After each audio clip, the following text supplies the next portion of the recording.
expectations of winning the division championship, Pat, but they have really gotten off to a slow start. Any idea why? Well, it's been the defense for Cleveland, and particularly the coordination stopping the run, but which you kind of expected. They've lost 3 of their top 4 tacklers from a year ago. Don Rogers, of course, the tragic death. Tom Cousineau was waived, and Al Gross, the safety, is out with an injury. So they've got new people playing important positions, and they don't have the coordination yet. Like the Browns, Detroit comes in with a 1-2 record, but I don't know that their aspirations were as high at the start of the year. Well, remember, they're in the same division as the Chicago Bears, but I talked with Darryl Rogers last night. His goal this year for this team is to win 10 games, and he's divided the season in 2 parts. The first 6 games, where we would like to be at least 3-3, but more importantly, healthy, so they can make a final push during the last part of the season. The weather has been glorious. We have a temperature of 75 degrees and a humidity of 82%. The wind out of the southwest at 10 to 12 miles per hour, and the forecast for sunny skies. Lions won the toss. They will receive. Matt Barr getting ready to kick off. And Carl Bland and Herman Hunter are deep with the Lions here in Cleveland, Ohio. Herman Hunter near the sideline and steps out of bounds at the 2. I've been around a while, and the last time I saw that happen was in this stadium, the playoff game between the Dallas Cowboys and the Cleveland Browns.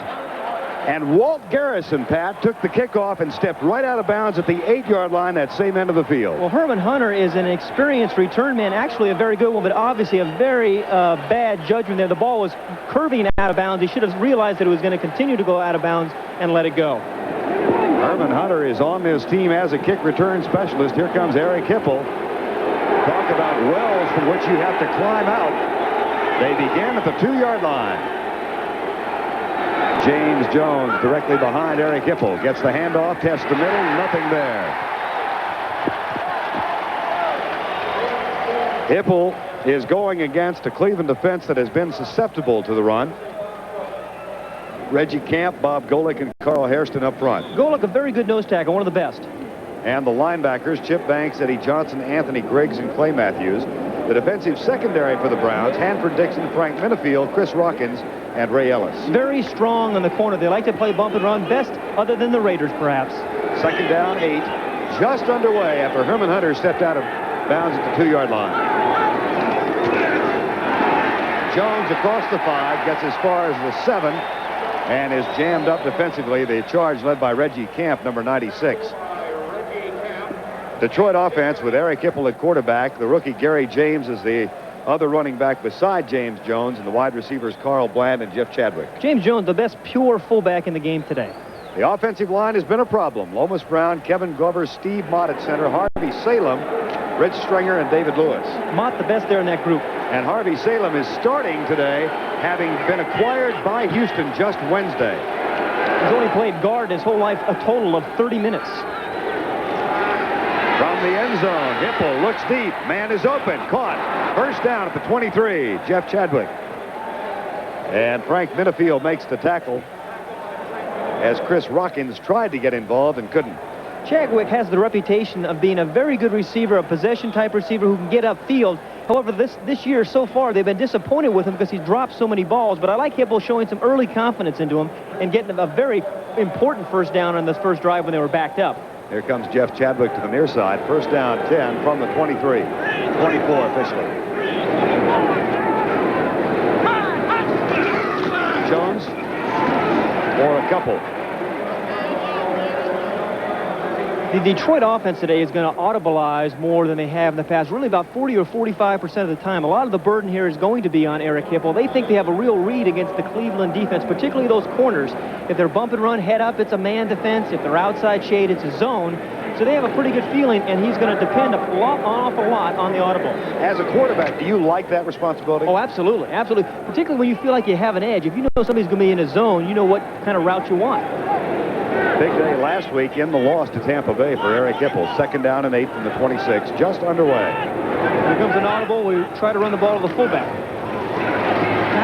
That's what he did out to the 40. It'll be third at about 4. Simple read there for Eric Hipple. He gets in a slot set, and if he sees Chip Banks or the outside linebacker of Cleveland walk off, then he audibles to the fullback right off tackle where the linebacker had stepped away from. It's an easy audible for Hipple. Third and 4. Detroit last week over 50%. and they had an average of 4.1. That's just about what they've got right now. And Herman Hunter and Leonard Thompson come into the lineup offensively now for the Lions.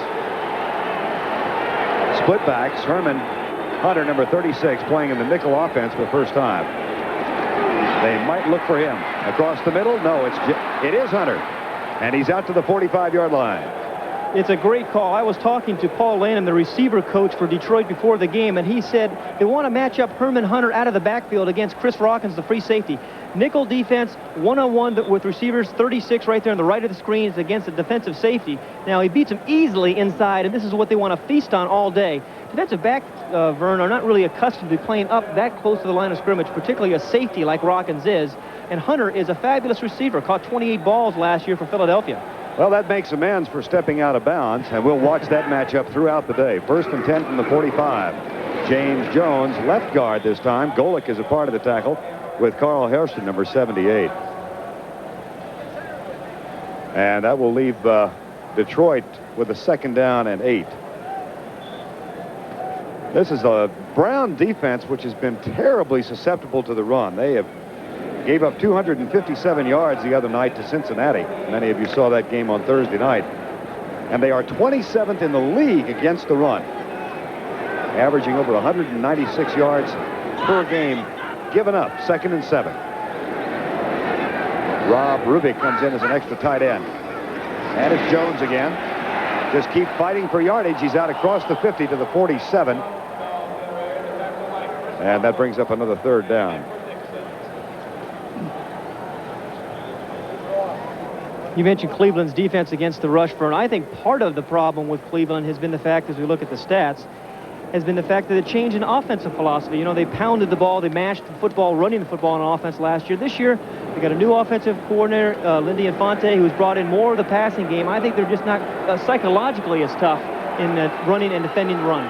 They have given up more yardage on the ground in successive weeks this season. And here's the test again. Flag is down, so's Jones. If the play stands, he has a 1st down across the 45. Bob Golick, number 79, made the tackle.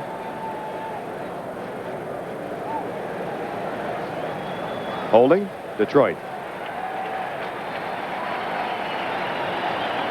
And obviously the Browns will elect to take the penalty. Detroit has moved from its own 2 out to cross midfield. Now, Vern, again, here's the situation. Offense, number 32, replay, 3rd down. Gary James is the guilty party. Darrell Rogers looking on. A passing situation where they want to match up Herman Hunter against Rockins, although when you're in over a 10-yard situation, it's difficult to try to get the ball to the back to pick up a 1st down. You like a 3rd and 5 and 3rd and 6 when you're trying to go to a back. Well, let's see where that back comes into play this time as Hunter is back in the lineup.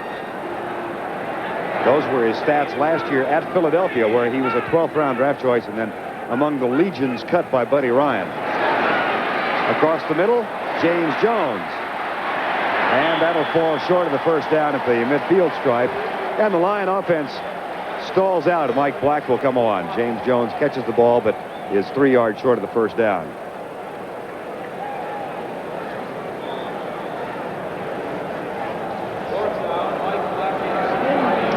The Cleveland defense thus far this year has only forced 6 punts. This is actually the 7th punt the defense has forced this year, which I find phenomenal. They have not played good defense. Mike Black, the rush is coming, gets it way up in the air. Gerald McNeil waits for it and makes the grab at the 6. Excites the crowd as he gets it out to the 18. Boy, he set him up well, too, didn't he? That's no man's land back there inside the 10. James Harrell, number 58, makes the tackle for the Lions, but there is a flag down back at the 41-yard line. So we'll check in with Dick Hantak again. McNeil, you mentioned him being one of those really exciting type of players. They're waiting for a big play out of him, out of the special teams. Personal foul. Defense running into the kicker, number 57. 1st down.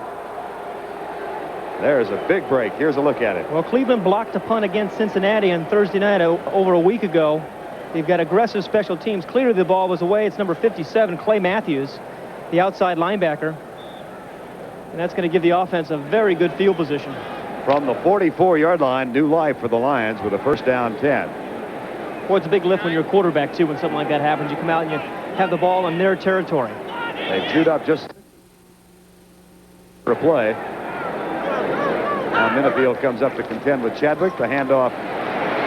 James Jones tries to get outside and really can't. It's strung out nicely defensively by Anthony Griggs and Frank Minifield.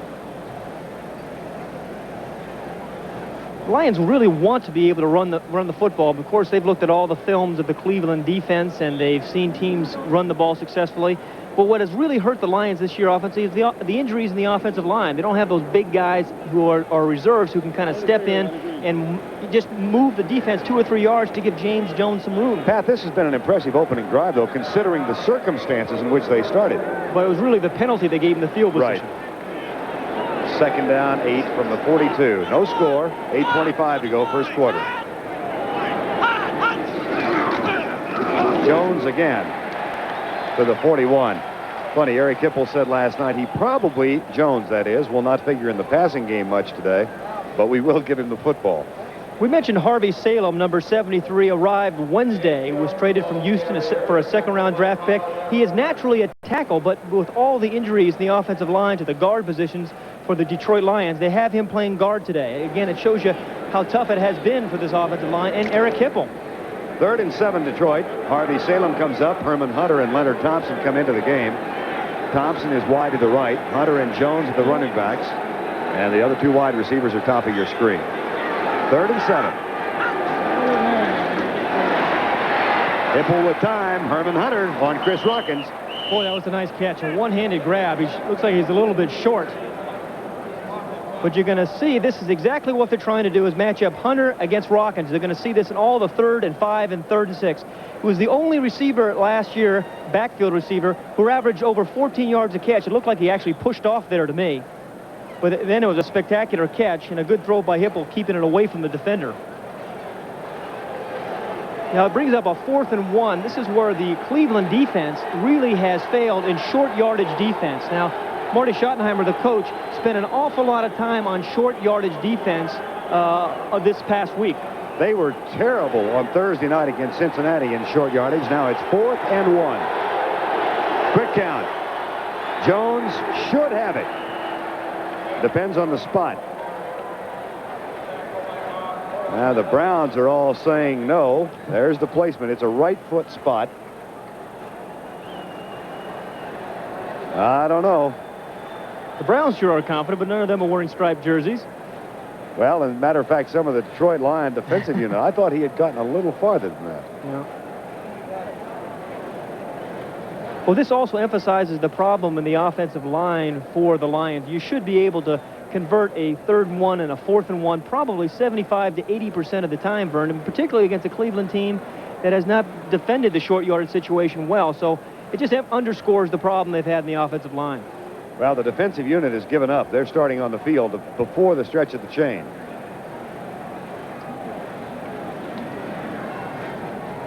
And here is the stretch. Oh, boy. Wow. Cleveland ball. Well, Schottenheimer has to be happy with his first test on his short yardage defense, though. Timeout. And officially now, Dick Hantak says Cleveland ball. That close. Darrell Rogers went for it, didn't get it. The Lions give up the ball. The Browns get it back with 6:45 to go first quarter. This is today's Chevrolet S10 Blazer. For the fun, for the chores, for the town, or the great outdoors, it's all there for you. Weekends, work, or just plain cruising, Chevy S10 Blazer can do it all with versatility, style, and a touch of fun. No wonder it's America's favorite sport utility vehicle. Now the big one. Get 2.9% financing or up to $750 cash rebates on most new 86 Chevy trucks. When you start something good, everyone wants a piece of it. Take light beer from Miller. Now there's lots of light beers out there saying they're less filling. Heck, that was the easy part. The hard part is brewing a light beer that tastes great. That's why Light's always brewed only with the finest ingredients. To let all that great beer taste come through for guys like you and me. The taste that's made light beer for Miller America's favorite light beer. Hey, I always thought it was an easy opening can.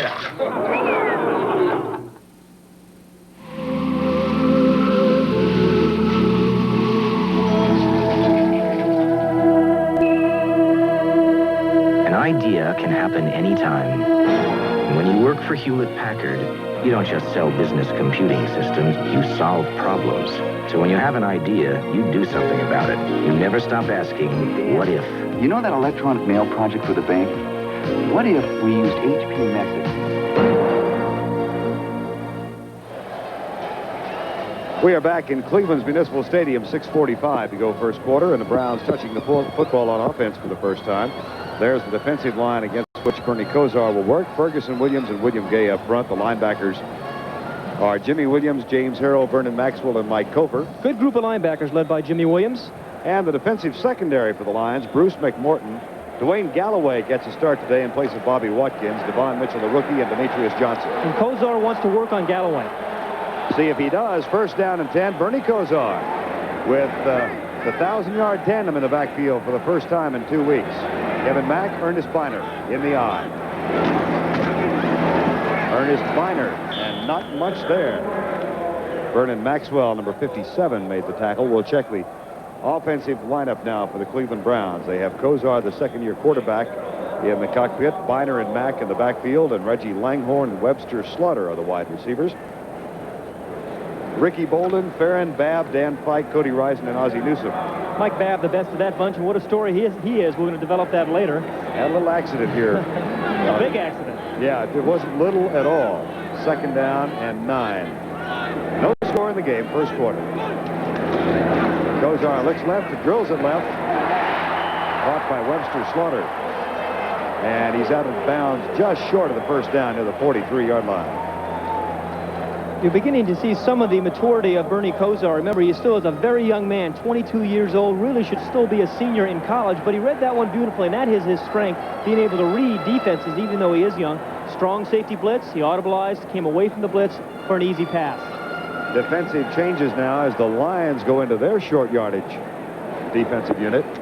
Third down and 2 from the 43. No score in the game, 6:03 to go, first quarter.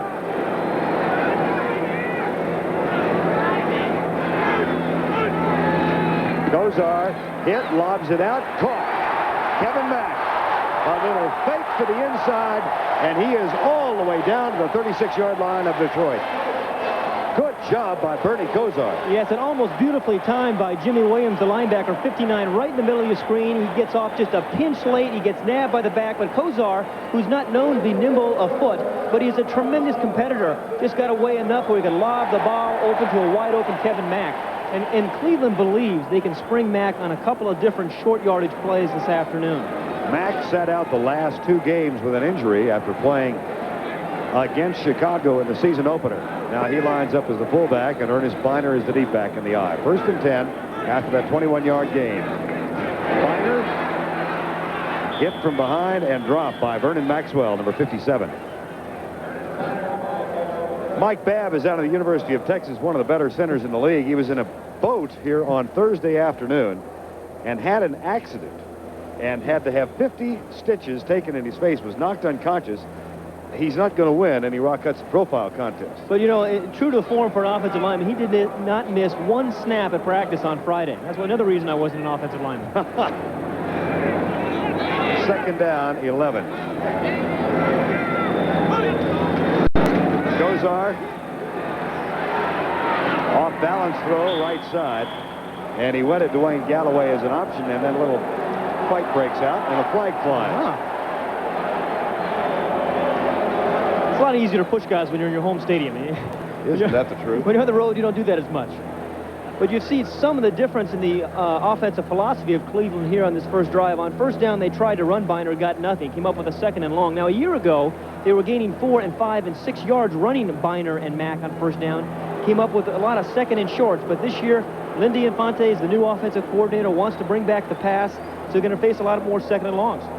Marty Schottenheimer. Number 44, down counts, third down.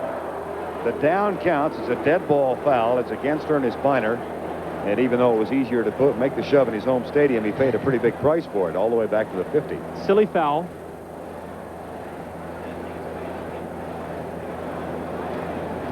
A lot of little things, too, that can really end up costing you a football game. Silly penalties like that is one of those things. Just a matter of concentration. It'll be 3rd and 24 from the 49. No score, 5:13 to go first quarter. Gozar hands it off, and Biner is tripped up behind the line by William Gay, number 79. Now, you know him pretty well, Pat. That may be the kind of thing that ignites him to a decent day. And it's a very good point. The reputation William Gay has, that if he starts early with a big play like he just did, that he's going to be very tough all afternoon. But if he can handle them early, he doesn't play nearly as well. So you're right. We couldn't expect some big things from Gay. And on to punt is Jeff Gossett. Pete Manley is the deep man. That's a fairly decent kick. Manley will let it go, and it goes into the end zone. It'll come back to the 20-yard line. And Gossett heads to the bench. He's not been a popular figure here in Cleveland this year. Has had his problems. 52-yard punt, but take 20 off and give the Lions the ball at their own 20. Sometimes getting car financing turns out to be one long hassle. What kind of car did you have in mind? A Fiero. Oh, an Italian car. It's a Pontiac from General Motors. They make Chevrolets, Oldsmobiles, Buicks, Cadillacs. GMC trucks? This is none of my business, but those are not Italian cars. Make it easy on yourself. Finance your car or truck right at your GM dealer with GMAC. You understand, we do have to know what you want to do with all these cars. Nobody knows more about financing and leasing cars than GMAC. Ladies and gentlemen. Not everyone got a vacation this summer. Great Gregory! I need a vacation like nobody's business. I need a vacation. This fall, you can still get great low fares to more places on the biggest bargain airline, United. I got a vacation. Give me another shot at it. And I'm not just flying, I'm flying the friendly sky. Nice soft landing. Mogul One synthetic motor oil. No matter what you drive, or how you drive, or where you drive, or what conditions you drive under. With Mogul synthetic oil technology, there's no finer engine protection on Earth or anywhere else. If you'd like to vote on the instant replay, you still have a chance to do that. If you'd like to vote yes, they should keep the instant replay in its current form. Dial 1-900-220-2711. In revised form, 220-2722. Or if you don't like it at all and want to get it out of the way, dial 1-900-220-2733. 62,000 have called in so far. And the current votes, 32% favor retention of the instant replay as it now stands. 42% want it revived, and 26% say to heck with it. I'm with the 26%. Oh, good. We'll get into an argument about that in a while. Terrific. Good stuff. 1st and 10. Gary James, a second-round man out of LSU, who has been criticized in Detroit for his lack of desire in turning it upfield, gets strung out that time. Bob Golick is the nose guard. His dad, Bob Sr., played 7 years in the Canadian Football League. Pat, they have a really touching ceremony that they go through before each game. Well, players are victims of habit, I guess. Bob Golick has a little thing with his father. Before the game, this is about 20 minutes before kickoff. That's his father on the left, of course, met. They talk about the game. His father always tries to pump him up. Very emotional guy. But Bob stops by his dad's house on the way to the stadium, too. And on the road, he'll always call him from a public phone booth. Nice family. 2nd down and 12. Lions, no score in the game. Deep for Chadwick. Made his leap a little early. Frank Minifield was defending. It'll be 3rd and 12. Chadwick has had some problems thus far this year dropping the ball. Last week against Tampa Bay, there were 3 or 4 catches that he really should have caught. A couple of more tough ones, but nonetheless, he should have made. It always makes it difficult on your quarterback, too, particularly when you're playing at home. If you have some receivers dropping some balls, of course, they're going to blame the quarterback. Dave Wilson hit Eric Martin for a touchdown, and Ron Jaworski has thrown a touchdown pass Minnesota's out on top, 2 touchdowns. And the 49ers and Miami are scoreless. 3rd down and 12. We are scoreless here in the first quarter.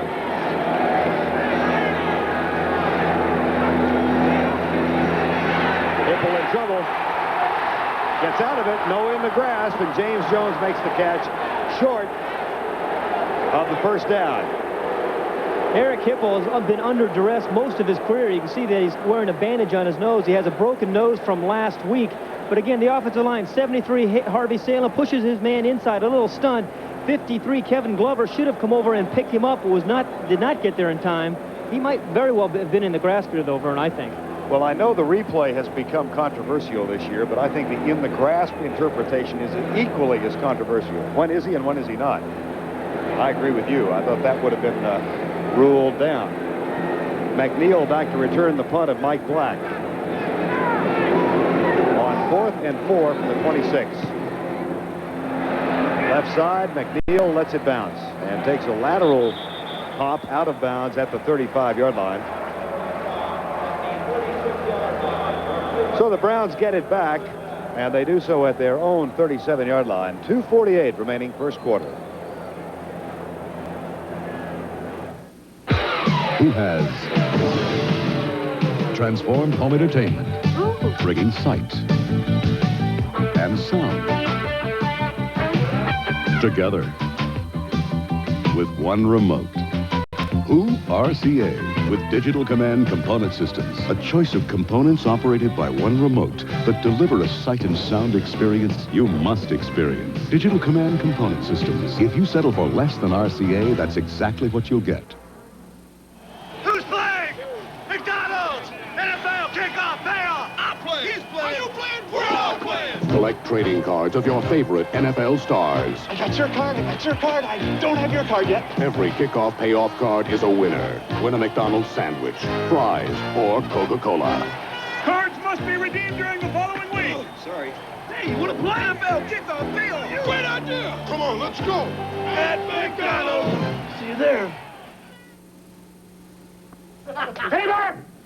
Where's the package? Your express company doesn't know. Nobody knows. Hold it. If you'd used Federal Express, you wouldn't be having this problem. Come with me. Our customer service centers are the most sophisticated in the business. Here's all the information about your package. Uh-huh. So we can tell you its exact status within 30 minutes or your money back. Uh-huh. Next time, call Federal Express. Why fool around with anyone else? I should have called Federal. I don't know why I didn't call Federal. Nobody knows. When the Spartans rock, Lorenzo rolls. Lorenzo White continues on his run for the Heisman when Michigan State hosts the Hawkeyes of Iowa next Saturday on CBS Sports. 2:48 to go first quarter. Scoreless so far. The Browns have it for the second time. And we're inside of Detroit territory last time out. Michigan State, a big win yesterday over Western Michigan. Lorenzo White with 192 yards before leaving in the third quarter, and Iowa won big yesterday. You will see Iowa against Michigan State next week on CBS. 1st and 10 from the 36. Blitz is coming. What a block put on by Kevin Mack. Oh, gee whiz, from the right side. Michael Koper was somersaulted by Kevin Mack. You can see in the right-hand corner of your screen. Now, Kevin Mack has been injured with a sore shoulder for the last couple of weeks, but he's quite a player. Right side of the screen, Mack steps up, and he's a complete player. He can block, and he can run, and he can catch out of the backfield. He was missed the last couple of weeks. Kozar caught a heel on the helmet that time from Koper. But Kevin Mack. He sure appreciates the block, though. He would have caught a lot more otherwise. 2nd down and 10. No score, 2:43 to go, first quarter.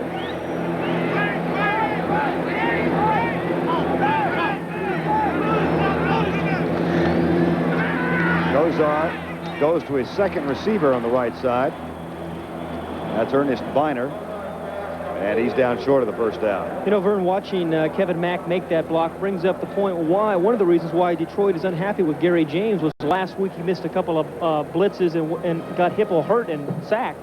But here we see what a back is supposed to do. Kevin Mack stepping up and picking up the blitzing linebacker. That'll bring up a 3rd down and 2. Chicago leads Cincinnati. McMahon scored that. Seattle with an early lead over Washington, 7-6. And Buffalo leads Kansas City 7-0. 3 wide receivers are in. 3rd down and 2.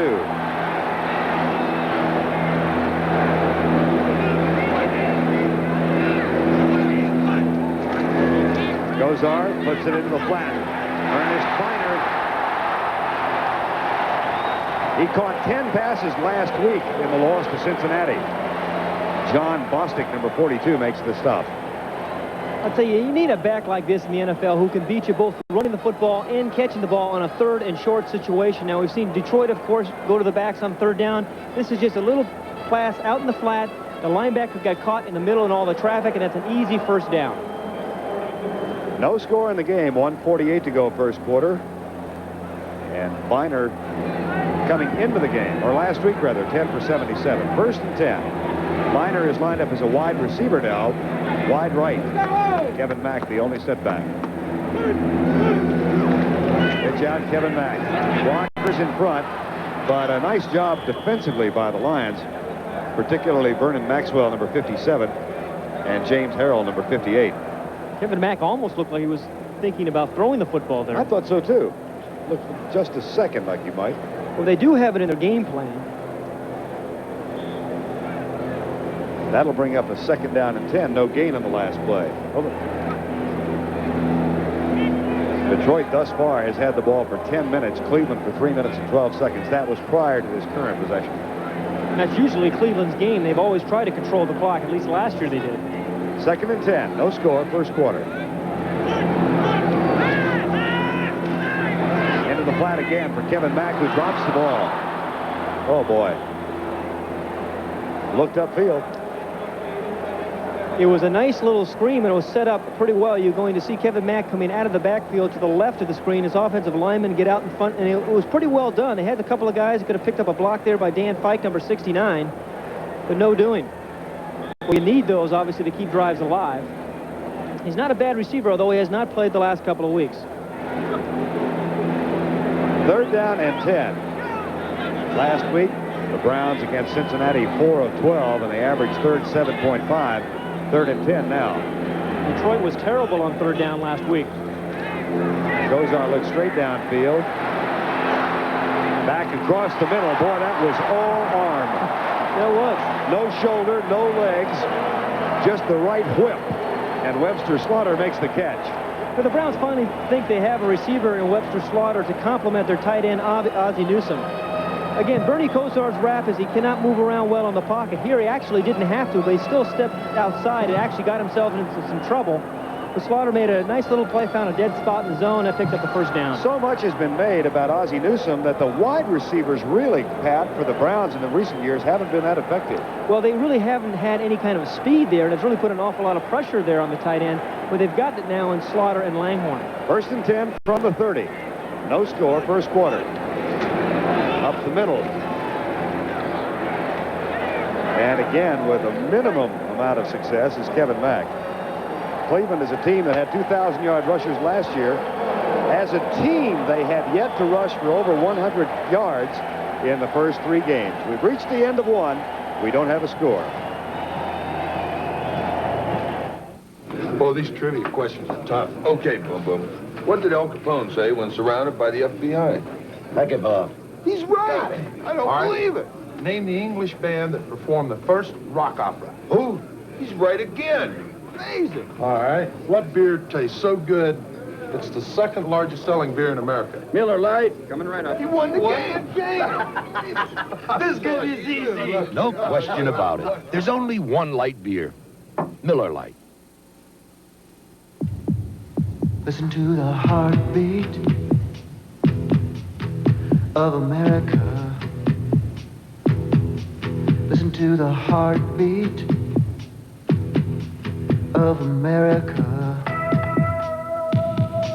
Listen to the heartbeat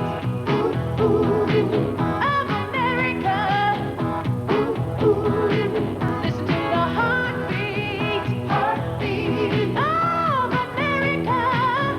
Oh yeah. It's the rhythm on the road. It's the pulse on the street. Pulse on the street. City and town, a magic sound. Feel the heartbeat of America.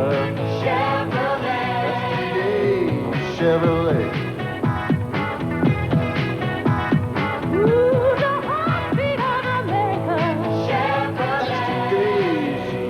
Chevrolet.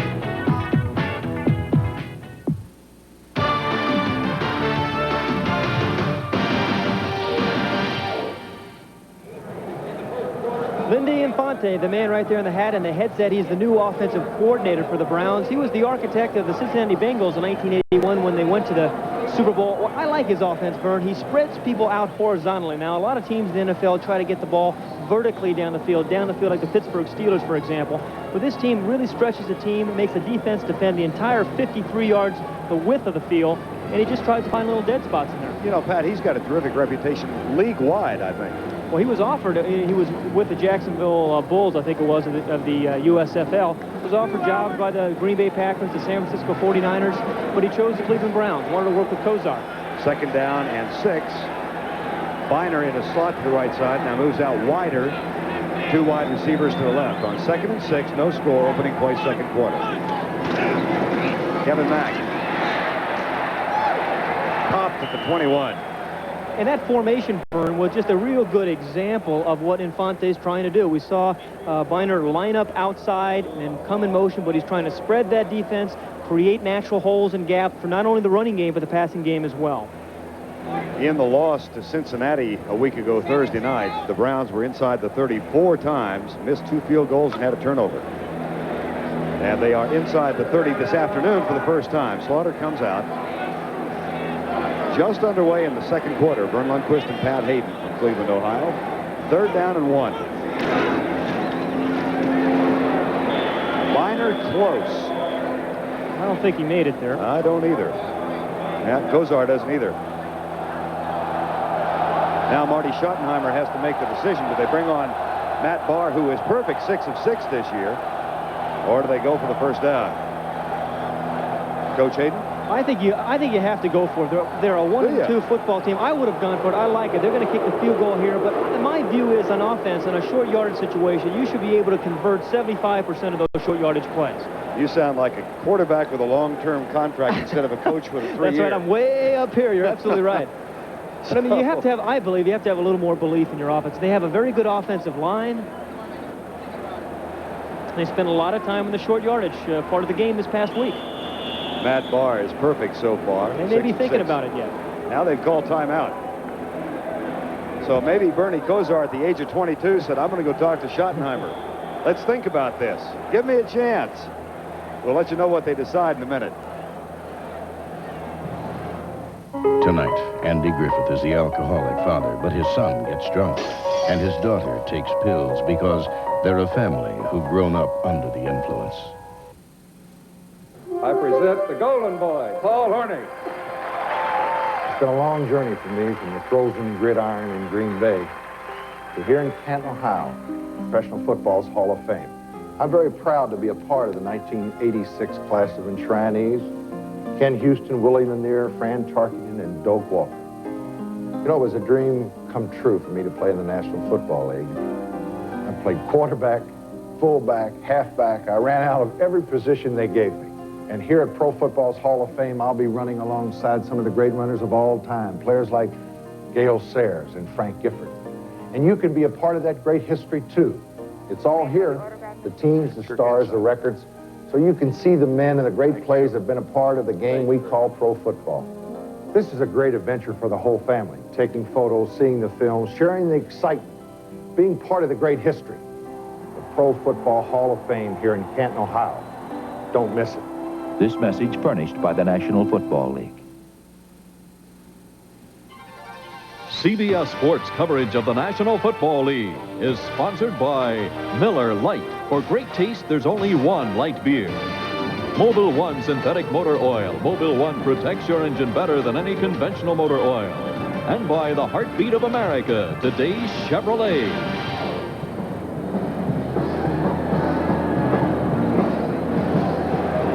We are back with 13:29 to go in the first half of play. Cleveland with a 4th down and 1.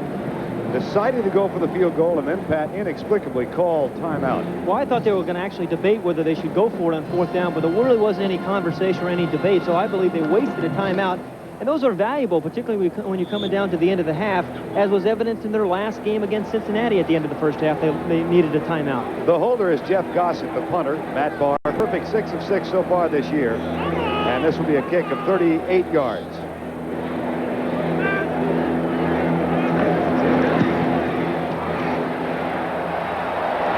Well, he's 7 of 7. Matches his brother. And a flag is down as Barr appeared to have been hit after the field goal. Michael Kofer, number 55, might have gotten there. And if so, we may see one of those curious circumstances where a coach elects to take the points off the board. I know the adage is never take points off the board, but again, Vern. Holding. Defense, number 76, 5 yards, first down. Well, it was not Kofer. Barr may have thought he was going to get away with one and running into the kicker. Nonetheless, my view is take the points off the board and put your offense back in the game. Here's the field goal attempt. Well, Barr got hit late there, hurt his right knee. His right knee really locked up there. That is Kofor, number 55. Well, that can really, obviously, hurt a kicker. His knee locked. His left knee, though. That could lead to hyperextension, can't it? Absolutely. Well, that is not what they called. They called it on Eric Williams, the nose tackle. Well, there was a flag there that went down there, though. So take the points off the board. Give the Browns first down.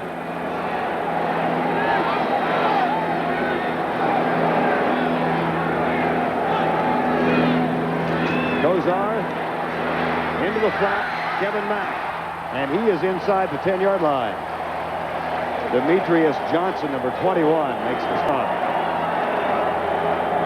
Mack had that drop a little earlier in the game on the screen pass, but this time he's going to catch the ball. Again, a fine read by Bernie Kosar. He is a patient quarterback, which I like him, and you don't find patient quarterbacks much for young quarterbacks, but he didn't get the ball downfield where he wanted to. Mack made the nice catch, and it was a great block there by Ernest Biner. Did you see that, number 44, the other back? Block on Jimmy Williams, who was coming. Now Curtis Dickey has come into the lineup. Had a good game a week ago Thursday. He wears number 33, and he comes wide to the right side. Biner the setback. 2nd down and 2. Biner down to about the 5-yard line. He's a young man who rushed for over 1,000 last year. His average per game so far this year is 2.1. New Orleans leading the Giants in an upset, 14-zip. I think one of the reasons he's got that small average is because the offensive line never really has gotten in sync. Offensive linemen like to come out and run the ball, really to get into the game, to get the feel and the flow and the rhythm of a game. But when you're coming out and throwing the ball a lot, which Cleveland has done this year, you never quite feel into it. You don't feel the physical part of it. 1st and goal on that last play by Biner, however. It's 1st and goal from the 5 with 12:35 to go in the half and no score. Biner and Dickey are the setbacks now. Curtis Dickey. A gain of a couple. Demetrius Johnson, number 21, made the tackle. Curtis Dickey was a man who came to the league a number of years ago with the Colts, who high draft pick, who high expectations for him, always known as a speed back, a real thoroughbred, though had the reputation of not being able to play very well nicked up. He played extremely well against Cincinnati on the Thursday night game last week. And they're hoping for high things for him, particularly when Mack was injured. Kevin Mack is back in now. 2nd down and goal officially from the 4. Brian Brennan in motion. Pitch out, Mack. Nobody to help him. Fumble into the end zone. Who got it? Cleveland got it. A fortuitous bounce. Brian Brennan. Now,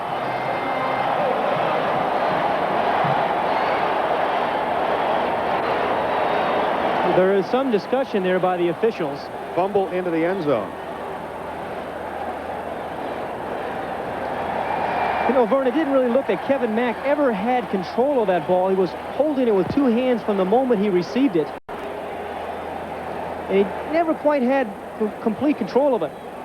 The pitch is some fine blocking now. Normally he should just be sprinting out to the corner of the end zone, but he's just kind of dancing there. But you see him holding the ball in 2 hands.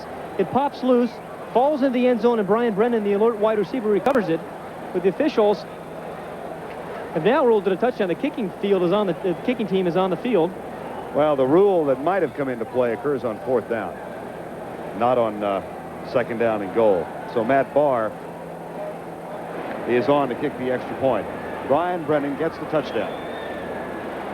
He looked like a statue suddenly come to life, standing there, posed and poised, and boom.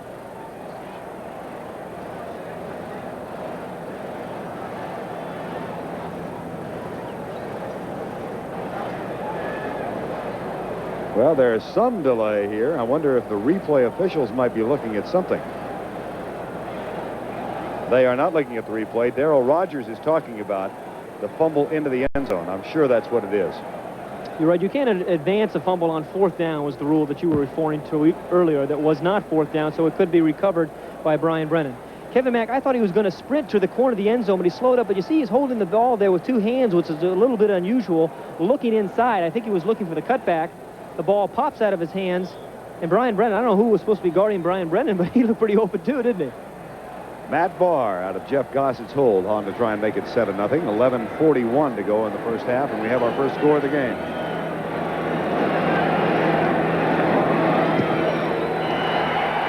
Perfect. So the Browns take 3 off the boards, get 7 on the board. Touchdown Cleveland. They lead by 7. Today's small cars are tougher than ever on oil. Their high-compression engines not only rev high, they can run hotter than regular small car engines. Their searing heat can begin to break down an oil immediately. That's why there's Castrol, the only leading motor oil that in every grade provides maximum protection against viscosity and thermal breakdown. So use Castrol before your engine does something to get you heated up. Castrol, engineered for today's smaller cars.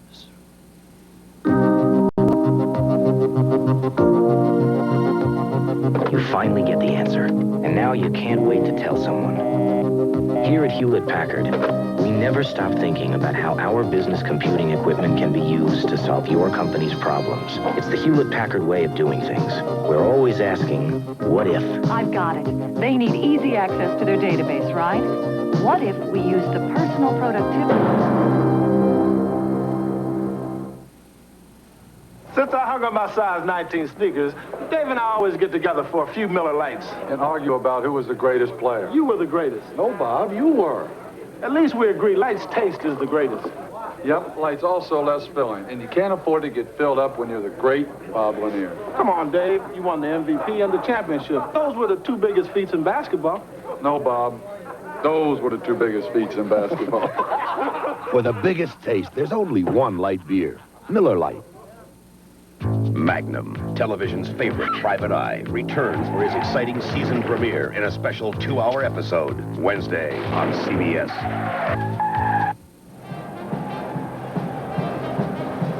Browns take the lead 7-0, and they do so on that fumble recovery by Brian Brennan in the end zone.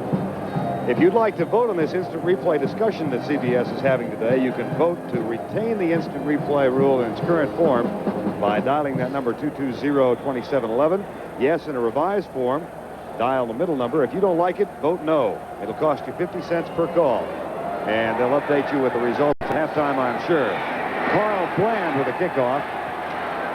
Takes a big hit at the 21-yard line. Tackle made by Johnny Davis. Just to restate the discussion that took place after the fumble recovery by Brian Brennan, you cannot recover a fumble for a score on 4th down or in the final 2 minutes of either half. So that's what Darrell Rogers was asking about. It was a legitimate play. 1st down and 10. Eric Hipple brings his team back on. Has had a good start today, Pat. But you can't depend too much on Eric Hipple because of the offensive line. I think what they're going to have to do if they're going to have a chance here today is to be able to run James Jones effectively inside. If they don't, there's going to be too much pressure on Hipple. They'll test it right now. And it is not effective. James Jones gets the carry. That is his 10th carry for 24 yards. How about this? Morton Anderson has added a 27-yard field goal, and the New Orleans Saints are leading the Giants in Giants Stadium. New Orleans had a real good draft and some talented people. Jim Morrow may get his second win today. Buffalo leads Kansas City by 4. Second down and 8. 7-0 Cleveland leads. We're just under 11 minutes first half.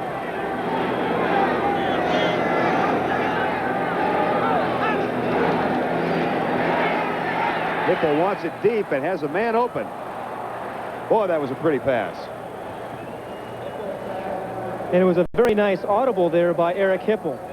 Jeff Chadwick makes the catch, and Hanford Dixon makes the tackle. We talked about how Hipple was going to audibilize an awful lot today. What he saw was a double zone. The free safeties have the deep part of the field. And one of the routes the Detroit Lions like against that is where Jeff Chadwick fakes inside and breaks out in a little corner area. Chadwick made a nice catch, although he did bobble it there. But a good throw and a good audible by Hipple.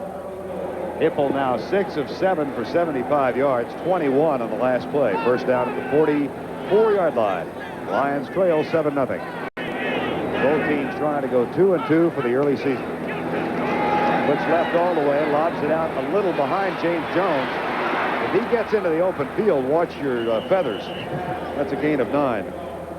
You know, James Jones really is a throwback into the old NFL days. You know, the football in the old days, the fullback position was the glory position. You had Jim Taylor and Jim Brown, Mary Motley, and those kinds of people. But they've gotten away from that. You got the sleek guys, the Eric Dickerson types. But James Jones is John Madden's type of guy. You know, an old-fashioned football player, a fullback from the Detroit Lions. Well, he's playing football in an old-fashioned place, isn't he? That's no exactly. Cheerleaders, grass, a stadium built in 1931. Got some dirt out there. You bet. Grumble around in that stuff. This is a throwback. Second down and 1. That's Gary James, who is caught short. And let's watch the play of the nose tackle, Bob Golick. The unusual thing about Golick, watch how far he lines up away from the center. He lines up further from the center than, see the 2 or 3 yard gap there, than any nose tackle in the league. And he likes to do that because he says centers are so quick that he likes to be able to back off them so he can have momentum when he charges into them. Now, Steve Mott got the better of Golick on that play. Carl Bland just limped off the field for the Lions. Gary James unsuccessful on the last play, and there's Bland. It's 3rd and 1. Jones, I don't know. Close. They were short on a 4th down play in the first quarter. Now Harvey Salem, number 73, the newest of the Lions, indicated he thought they got it. It's amazing how many officials there are on the field after a short yardage play. You know, guys are pointing one way and other guys are pointing the other way. But Cleveland, obviously, even if Detroit did make a first down, is playing better short yardage defense. Staudenheimer actually broke down every short yardage play and why they were unsuccessful against the Cincinnati Bengals and defending the Bengals on that Thursday night game, and actually brought out all of last year's short yardage defensive plays to show why they were successful last year. I think it worked. They've Absolutely. Played very well today. Here's the stretch. Carl Bland, by the way, has a turf toe injury. Here is the stretch. Wait a minute, how can you have turf toe on grass? That is, it occurred last week. I was going to explain. All right. Because I realized I dug myself a big of a hole. How about this? There he's sticking down to the dime in there. What do Need a piece of paper. They're going, oh, how can he tell? How many sheets of paper was that? First down, Lions. It's now become a game of smidgens. No doubt in Dale Rogers' mind. Oh, absolutely. First down, Lions. Made it easily. So Detroit has the ball at the 46-yard line. They trail 7-0. Minnesota jumping all over Green Bay today. About to go 3-1. Another audible by Hipple.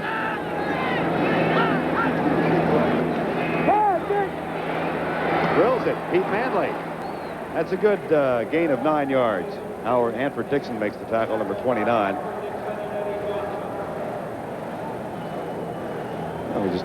Pete Manley's wife is back in Detroit, hospitalized this morning, expecting a child. May get a phone call in the middle of the game. Kind of tough, Pat, to concentrate on what's at hand here when that's in the offing, isn't it? Well, it happened to me 4 times. So I didn't do a job. You had a lot more experience in that than I did. Well, I got so injured so often with the Rams, I spent a lot of time at home. That explains the 4 kids for me. Second down and 2. Cindy doesn't tell it that way. Jones, big hole. and he pops it through to the 29-yard line. So much of this game is the subtle parts of the game, the intelligent parts of the game. Eric Hipple did a wonderful job here. Again, a second audible in a row. He audibleized to James Jones because there was a soft spot in the defense because Chip Banks, the linebacker, had stepped out of the defense to cover a receiver. A great audible by Hipple. He hit the right hole at the right time. That's a Lion first down at the 29. 6:45 to go first half. Jones with 34 yards in the game. And the Lions moving effectively now. They've come from their own 22-yard line. Third audible in a row here by Hipple. Looks to his right, fires into the flat. Gary James down to the 20-yard line. Well, you mentioned James Jones as a throwback, an old-fashioned football player. That category would also fit for Eric Hipple, I would think. Well, you know, he came into our meeting last night with a bandage on his nose. He broke his nose last week against Tampa. Darryl Rogers said last night he was hit more last week against the Tampa Bay Buccaneers than most of our backs were. He was hit 11 times after he threw the ball and did break his nose. You see the bandage right there. He is 9 of 10 for 101 yards. 2nd and 1. James Jones, good block. That's good for a first down. Sam Clancy, number 91, made the tackle. One of the reasons James Jones is such an effective fullback is he can run inside with power, but then also get outside, not necessarily for a 40 or 50-yard gain, but he'll set them up running inside and then come back out outside. Now, the Lions had set that outside play up. It was the same formation where they had run Jones inside time after time again. It was a nice change of pace, getting the ball to him outside. Detroit was 3 of 5 scoring inside the 30 last week in the loss to Tampa Bay, but they also turned it over twice. And they have the ball now at the 17-yard line. Hipple on a roll across the middle. He's 10 of 11 now. And that pass is caught by Jeff Chadwick at the 14-yard line. They had Gary James, his back, number 32, out of the backfield, one-on-one with the linebacker, Chip Banks. I would imagine Hipple will hear about that. Well, you know, you've never met a receiver that's been covered. Every time you come back into the huddle, every receiver's wide open. And you look who was the biggest talker that you played with? Willie Miller and Billy Waddy, actually both are wide receivers who were always open. Somehow I never managed to get him the ball, though. 2nd and 6. 4.5 to go first half. 7-0 Cleveland leads. 4-man rush. Hipple flushed out of the pocket. Pulls up. Nice move. Stretches for the first down. He's close. He and Anthony Greggs were involved in a foot race. Many of the successful quarterbacks in the league are the ones who can move around a little bit. We've seen Hipple actually audibilize well, use his head so far in this drive. Now he's going to use his feet. But he pulled the old high school move. You fake, you hope the guy's going to jump up. But Anthony Griggs didn't jump up and made the tackle on Hipple. That nevertheless is good for a first down and goal from the 7. Detroit's deepest penetration. Hipple's first run of the day. In the dirt part of the field, though, here, Vern, this is where receivers oftentimes like to set up a defensive back so he has to cut in the dirt and fall down. See if that happens. Play fake. Into the flat. Gary James. Knocked out of bounds inside the 5, near the 3.5-yard line by Anthony Griggs, the linebacker. Take a good look at Gary James. If this Detroit offense is going to come around and be effective this year, and Darryl Rogers thinks they're going to be a very good offensive team within 2 or 3 weeks, then Gary James is going to have to be featured on the outside part of the game. He's got to be able to run the ball effectively outside and catch the ball on the perimeter of the defense as he did right there. He's been something of a disappointment, hasn't he? They have. Well, they didn't feel that he was practicing when he should have been. He was just kind of taking it easy. He was in Darryl Rogers' doghouse for a while, and some of the players got on him this past week, and he had a good week of practice. 2nd and goal from the 3. Play fake. Into the flat, down low. Gary James caught, loses the yard. Anthony Griggs again. Obviously, what they're trying to do here down by the goal line is just match up James against Griggs, but Griggs has really been equal to the task down here. It didn't really get lost in the traffic. Had the ball been thrown out in front of James a little bit more, he probably could have caught it in full stride and tried to dive into the corner of the end zone, but the ball was a little bit behind him. As you watch, keep in mind now, there's Anthony Griggs, that Chris Dietrich and Keith Dorney are both on injured reserve, and that the 2 guards Davy Salem, Kevin Glover have not played that much in the middle. I would expect Hipple to go upstairs again. Yep. Right side. Oh, good play. Leonard Thompson makes the catch. And Hipple really drilled it. You are not going to see a play timed much better than that. That ball was thrown right as Thompson had stopped. So when Thompson turned around, the ball was right there. It looks like a fake of a fade move. You see so many quarterbacks throw the ball over the top. Well, Thompson faked that move and came right back. The ball was on the numbers in the end zone for the touchdown. I like the timing of that pass. Good play. The pass goes to the 12-year veteran, Leonard Thompson. And for Eric Hipple, his first touchdown pass of the season. It comes in game 4, and Eddie Murray is on to try and tie it up.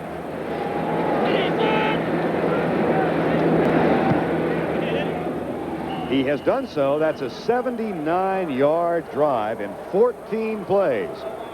We've got 3 minutes and 19 seconds remaining in the first half, and all of a sudden we're notched at 7. Expectations of winning the division championship, Pat, but they have really gotten off to a slow start. Any idea why? Well, it's been the defense for Cleveland, and particularly the coordination stopping the run, but which you kind of expected. They've lost 3 of their top 4 tacklers from a year ago. Don Rogers, of course, the tragic death. Tom Cousineau was way. 3:19 remaining in the first half. Leonard Thompson gets his first touchdown toss of the year, and Eric Hipple throws his first of the year. That ties us up at 7-7. This telecast is presented by the authority of the National Football League and is intended for the private use of our audience. Any rebroadcast or other use of this telecast without the express written consent of the Cleveland Browns, the National Football League, or Leonard Thompson is prohibited. First touchdown passing this year. That's amazing when you consider they're in the 4th game of the year. Eddie Murray kicks it deep. They want to get it to McNeil, and they do. Gerald McNeil, 5'7", 143 pounds. Brings back to mind Supernet, Nolan Smith of the Kansas City Chiefs. Marty Schottenheimer thinks at some point this season he is going to return a kickoff back for the touchdown or the punt return. He's an exciting player. He's a backup wide receiver as well. Kozar likes him deep, too. You know, the Detroit scoring drive, I was really impressed. I credit that to Eric Hipple. Made some tremendous audibles, got his team picked up a couple of big 3rd down conversions, and then a beautifully timed pass to Thompson.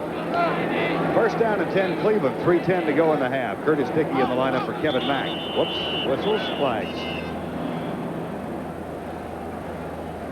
May have been some motion in the interior line. Dick Hantak will let us know. Left guard.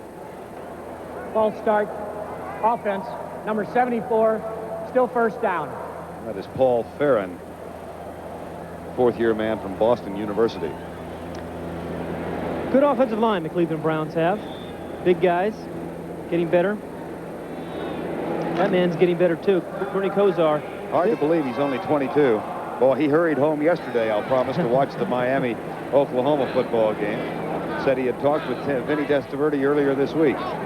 Dickey in motion. And let's try the right side this time. That'll be Cody Risen out of Texas A&M, and it'll be 1st and 20. Now that can't be happening. It really should have been. And Risen is blaming himself. He just forgot the snap count. And most quarterbacks have different signals. Still first down. We talked to Eric Hipple about that, but if you don't know the line call, the snap count, a lineman will say, what's the snap count? And his partner usually will say Monday, Tuesday, Wednesday, which is the key for 1, 2, or 3, or something to that effect. Each some count or some code that they have. But that's 2 in a row. And they haven't gotten to Thursday. That's on 4, yeah. Herman Fontenot comes into the lineup, number 28 for Cleveland, running back. 1st and 20. Kozar tipped. He went for Ozzie Newsome, the tight end. Ozzie, playing with a shoulder injury and an ankle injury, has a streak of 101 consecutive games in which he has caught a pass.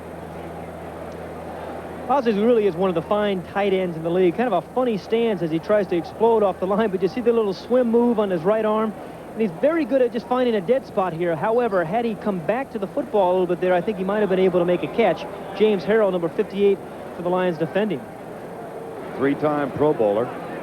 Went out in the second half against Cincinnati last Thursday night. Said the ankle really bothers him. The shoulder's not so bad today. 2nd down and 20. Newsome Incomplete. They go to him twice, trying to extend the string. And Harold does a nice job again of defending. I think one of the tight end is one of the most unique positions in football. It's one of my favorite positions because you have to be the kind of guy who can get downfield and be a receiver and get over the middle, but you also have to be physical and tough enough to come down and block on defensive ends and linebackers. Ozzie Newsome is one of the more successful ones. Ozzie out of Alabama has caught 101 consecutive passes in games. Harold Carmichael with 127, and Steve Largent this afternoon may tie that. He's playing down in Washington. And Gray, Abramowitz, and Alfred Jenkins next in line. Gozar into the flat. Ernest Biner still on his feet, but will be caught 12 yards short of the first down.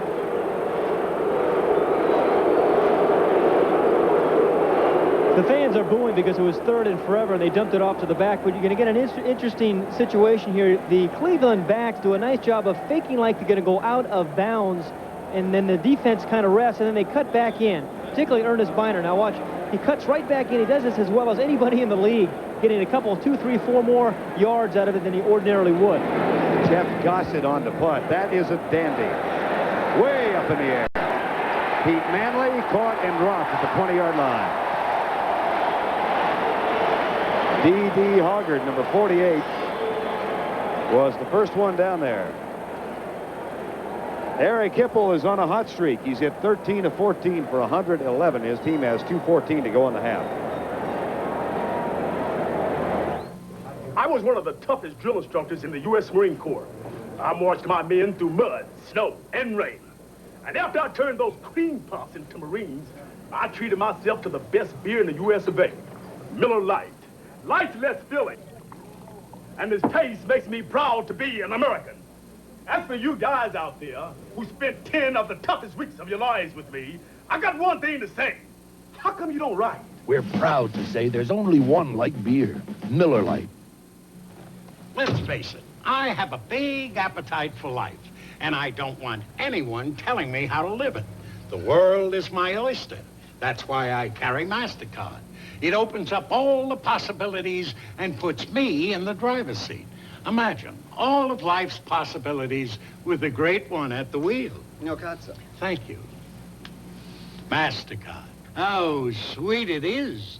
MasterCard. Master the possibilities. 2:14 to go in the half. The Lions have the ball at their own 21-yard line. Hipple has been brilliant here in the first half. You can forget the debut he had 5 years ago on a Monday night against the Chicago Bears.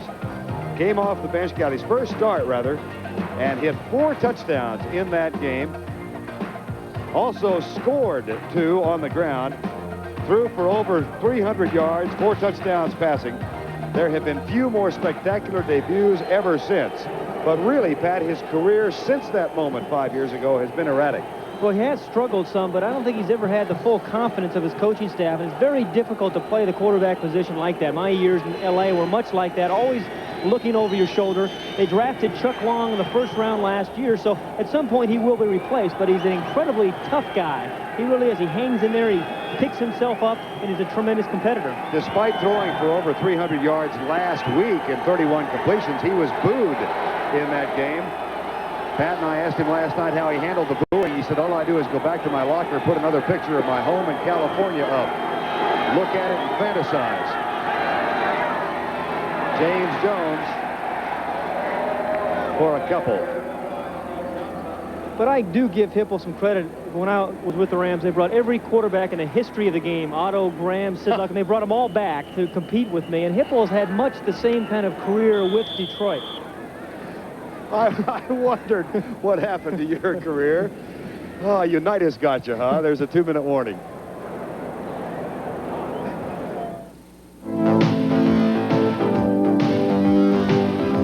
An idea doesn't conform to a 9-to-5 schedule. So at Hewlett-Packard, we're always thinking. Because even though we sell business computing systems, what we really do is solve problems. We never stop asking, what if? Jim? Mike, I've got an idea on that branch office network. What if we connect all the PC? Introducing Wendy's new Big Classic hamburger. This is the good stuff. The soft Kaiser bun, the fat tomatoes, This is the good stuff. the fresh toppings, the beef. This is the good stuff. Wendy's new Big Classic. One bite, one taste, one look, you'll see. This is the one the other burgers want to be. This is the good stuff. Wendy's new Big Classic. Can't get enough. This is the good stuff. When you're behind the wheel in LeBaron GTS, it's nice to know GTS excelled in handling in a U.S. Auto Club test, did 0 to 50 in 5.63 seconds, triumphed in braking, and gave BMW and Mercedes something they never expected, a driving lesson. GTS comes sensibly priced with Chrysler's protection plan. You don't drive LeBaron GTS the way USAC did, but it's nice to know you could. Chrysler, driving to be the best. 7-7 ball game. Lions have a second down and 7 from their own 24-yard line. Coming up at halftime, we'll have Brent Musburger, Herb Cross, and Will McDonough with scores and highlights, and a feature story on William Andrews, a very touching story of a man who's come back. That story put together by Ann Butler, and an update on the instant replay poll. More than 91,000 of you have called in so far to register your vote on yes, you want to keep the replay as it is, yes, you like it but want it revised, or no, get rid of it. And Brent will update you on the results at halftime. Second down and 7. 7-7 ball game, and the Lions have all 3 timeouts left.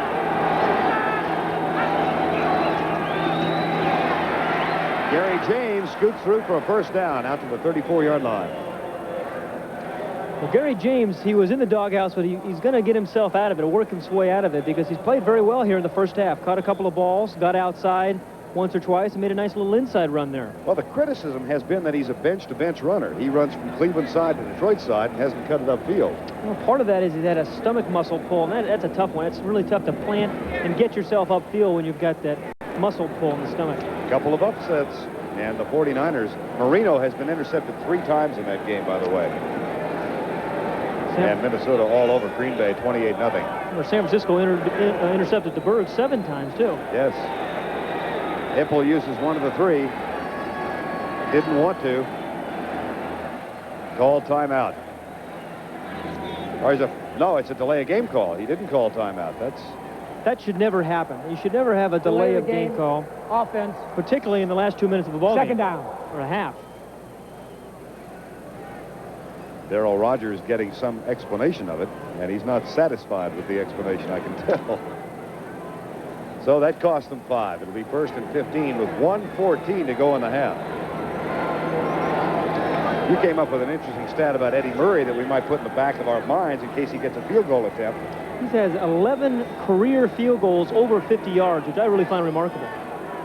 So once they're down near the 35-yard line, if they get that far, keep Murray in the back of your mind. 1:14 to go. That was not a charged timeout, of course, because of the delay of game. Hipple, good protection. One hopper. And Eric Hipple is not pleased with the results of that. Well, you know, sometimes that'll happen to a quarterback. He'll try to throw the ball 2 different plays. I think he was trying to throw the ball downfield to a wide receiver. Then the coverage kind of converged on that receiver. In the middle of the throw, he tried to get it out to Gary James. There's Eddie Murray. 11 field goals in excess of 50 yards in his career. He is a fine, fine kicker, believe me. Paul Lanham, again, the receiver coach, who is also a special teams coach, thinks he's one of the best. 2nd and 15, 7-7 game. They hand it off to Gary James and probably will use one of the timeouts now. Nope, no indication yet. Now they do. 2nd and 12 call, again, when you're faced with a bad 2nd and 12 in a nickel situation. We saw them earlier trying to get the ball to Herman Hunter. Would have been a perfect situation to try to get the ball to him, maybe 5 or 6 yards, give yourself a 3rd and 4 or 5, and then have a play. Now they're in 3rd and 13. And they've got 1 minute to go in the first half. Chicago jumping on Cincinnati 21-7 in the second quarter. And Seattle still leads Washington. That's the game in which Steve Largent is trying to tie Harold Carmichael's record. Buffalo over Kansas City 7-3. And Houston with an early lead over Pittsburgh, 3-0 in the second quarter. Houston's a much improved team, I think, especially defensively. And Pittsburgh is not. They've had their problems. Isn't that amazing, all the championships they won, how things turn? Well, they are really in a down cycle now. Marty Schottenheimer.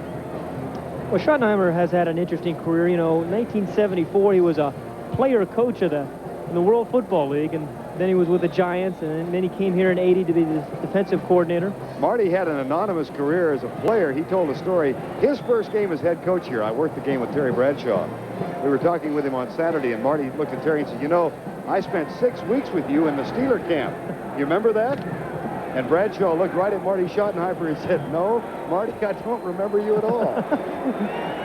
6 weeks, it's not a long career. Third down and 13. 7-7 game.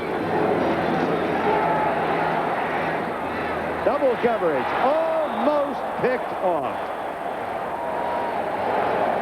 Felix Wright, number 22, in front of Carl Bland, who's back in the lineup. A dangerous pass, a little bit late over the middle with 2 minutes left in the ball game, but they were faced with a 3rd and 13, so Hipp was trying to get the ball downfield enough to pick up the first down. Led the ball a little bit too far inside. Otherwise, Bland might have had a chance, but Felix Wright, number 22, just played center field, read the quarterback, and reacted to the ball. That brings on a punting situation, and Mike Black is back to kick from the 16.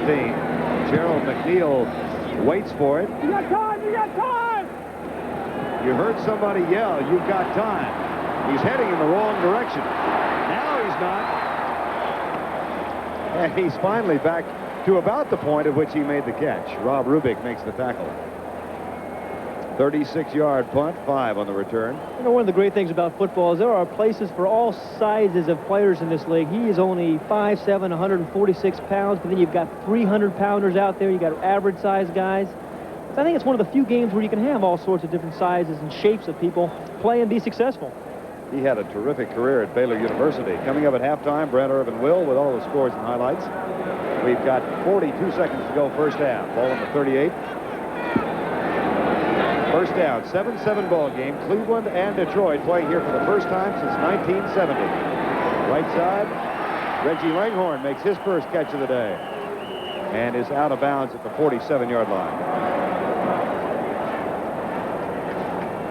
Kozar's really one of the bright young quarterbacks. One of the things you like about him, in spite of his limitations about not moving around, is he is very smart, always seems to be able to throw the ball to the right receiver, and in a 2-minute drill, tests a quarterback's decision-making more than just about any part of the game. Well, let's see how he handles this now with 37 seconds to go. 91 yards on 6 of 9. He's got 2 timeouts, plenty of time to get themselves in shape for field goal. And a 2nd and 1. Not much of a rush.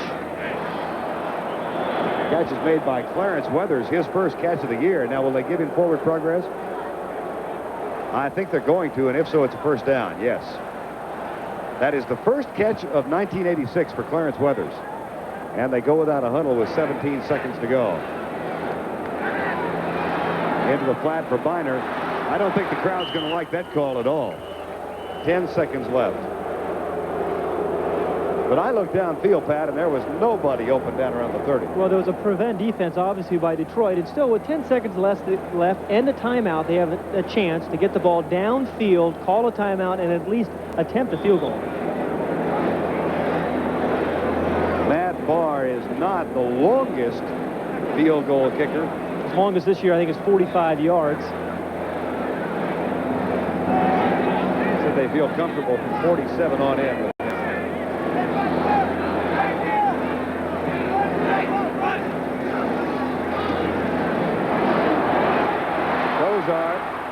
Lets it go, man. It's open, and it's dropped. Langhorne would have had time to make the catch and call timeout. And 2 seconds remain. Actually, I think he would have caught the ball, and the clock would have run out unless he could have scored. It was actually, Kozar had to get rid of this ball quickly and then call the timeout. But it's a deep drop, which really surprises me. But he does a nice job of stepping up into the pocket. Langhorne, a receiver they're high on, I think he's just so concerned about either getting out of bounds or having his clock stop, and he took his eye off the ball. Let me tell you something that you may have known I didn't. A receiver, if he makes the catch in that circumstance, can holler at the official, I'm down, and call time. He doesn't have to be tackled. You think he would have remembered that? No, not a chance. Third down. Final play. Here's Big Ben. Webster Slaughter. Almost caught. Oh, was that close?